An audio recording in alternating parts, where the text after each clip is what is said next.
Make dem come cut this thing.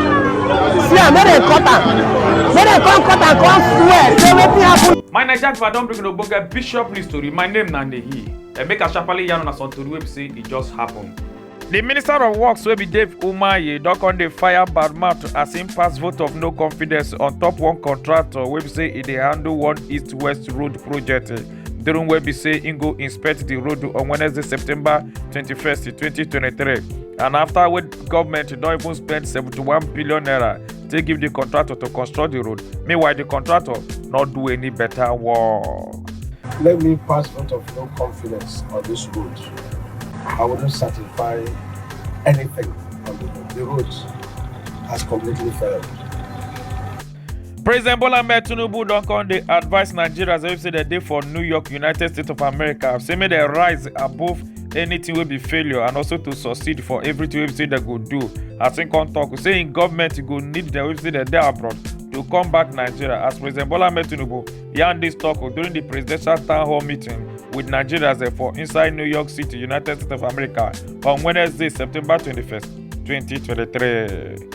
One journalist for inside Zamfara State wey name be Hamisu Danjibga wey be say dem talk say in dey lost early this week. They don finally come see im dead body after wey be say im friends and family dem don try to call im phone number and im no go. But later dem don come report give a call about police wey make dem come dey find am. Call later come see im dead body for where im hospitalized.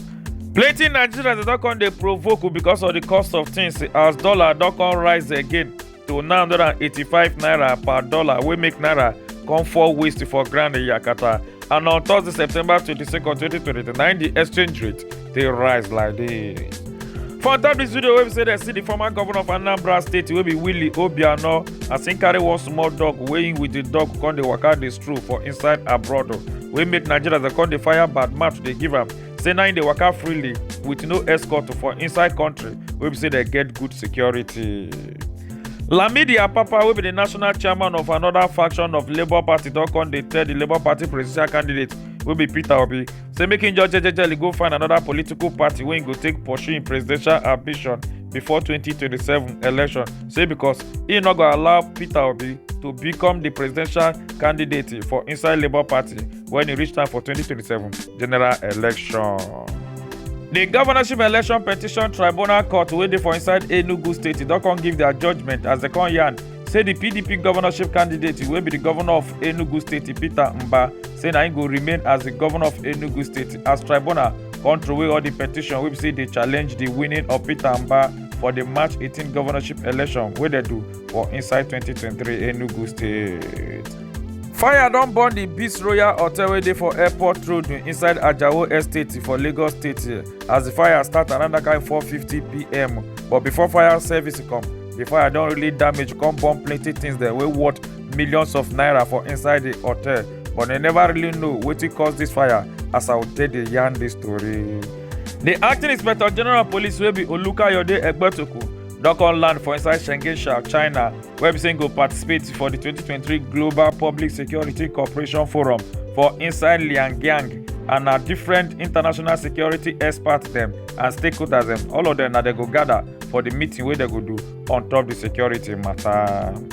The Lagos State Commissioner of Police wey be Idowu Owonhuwa don come dey beg people them wey dey protest and wey be the fans of the late musician wey be Ireloluwa Aloba aka Mohbad. Say make dem give a call about police space, make dem do their torchlighting work about the spoofing of Mohbad as im come yarn dis talk on Wednesday, September 21st, 2023. But later, a call about police don come go bring out the dead body of Mohbad for where they bury am, so they go fit continue to carry out the medical autopsy wey they talk say they wan do. And na September 21st, 2023, na im they go bring out the dead body. Fresh blood. Blood this side. If you see dead body, you go smell pass this one. Oh, get. Oku gongo. Oh my.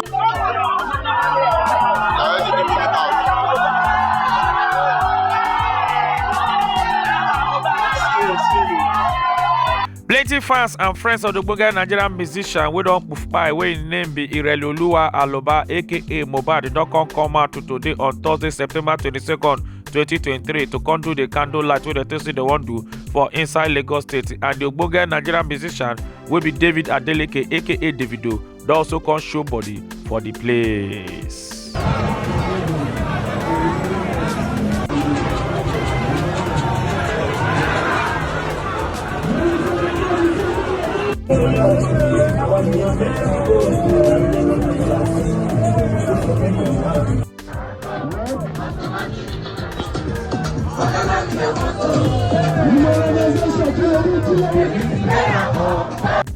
Family and friends don dey cry come dey beg federal government for help after wey MC Dave Owakwe don dey lost so say because kidnappers dem kidnap am come dey ask of 25 million naira ransom. Na for inside Port Harcourt to Rivers State na im dey kidnap am, and na about 2 weeks now na im dey don kidnap am. Na the last video wey be say im post on top im Facebook page na im be this.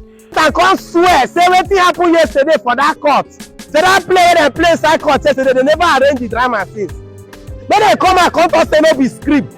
The Ugandan Nollywood actress wey be Tonto Dike and Senator Elisha Abu don go visit the mother of Ireloluwa Aloba aka Mohbad. Come dey tell her sorry, come dey even dey give her hope say make she no worry. Say because Ikoloba police go make sure say they go torchlight this matter to know the people that wey say they join body or chook hand for the spoofing of Mohbad. And on September 22nd on Thursday 2023, na im dey visit her.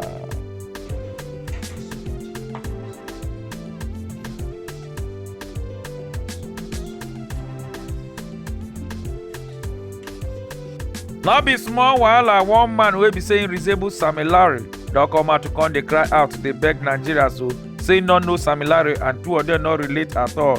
As he come dey talk o say make people no dey mistake am say na him be Sammy Larry. Come dey yarn say like this na say fear dey even dey catch am to waka around for inside Nigeria say because the way we say Nigerians dey provoke for Sammy Larry and Naira Marley because of the spoofing of Mohbad. Say himself dey fear not to waka. Make people no go gather am take give am community beating say na him be Sammy Larry. I couldn't just go close. So I beg. Anywhere I go, even my hood, I find it difficult to waka come out. I beg. I'm not Larry, please. Thank you very much. Like Oyibo dey talk say wonder shall never end. They don born one baby for inside one hospital wey dey for Rajasthan, northwest India, and the baby get 14 fingernails and 12 toes. Wey be say the baby get 7 fingers each and 6 toes each. But normal human being dey get 5 fingers and 5 toes each. But doctors dey don come out come yarn say this mutation say they call am genetics anomaly. One nursing student don come out to come yarn as she take escape spoofing during wey be say she go for lectures for inside school, but when she come back she come see say one gun bullet don come burst through the ceiling come enter inside her house as the gun bullet too come pierce inside her mattress wey be the phone wey she dey lie down on top of. This one come show say to say she lie down or sleep for inside her house, that mean say this bullet for wunjure her wey fit cause her spoofing. So I got back home today and I literally saw that this bullet pierced through the zinc of my house and it also went through my bedspread and also went through the bed. Blessing Karami wey be the student of National Open University of Nigeria for inside Abuja don come dey lost on September 11, 2023, but finally they don see her dead body for where she don poof by for inside one bush wey dey for Karimo area, FCT Abuja. As Ikoloba police don dey talk say dem dey torchlight this matter to know wetin cause her spoofing. Yes, na Bishop News Club. My name na Nehi. Make una enjoy una day.